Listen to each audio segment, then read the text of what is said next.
Johne's gospel chapter 146 నతన్యేలు వచ్చి అంటాడు, నజరేతు నుండి ఏదైనా మంచిది వస్తుందా?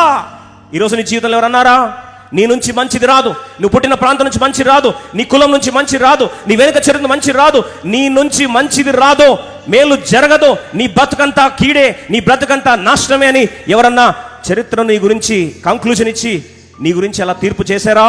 ఈరోజు నీకు అలా అనిపించిందా? తరతరాలుగా నేను శాపం అనుభవిస్తున్నా, ఈరోజు మంచి నా కుటుంబంలో చూడలేకపోతున్నా. చూడండి ఒకసారి చదవండి, అపోస్తలుల 3:6 త్వరగా చదువుతాం.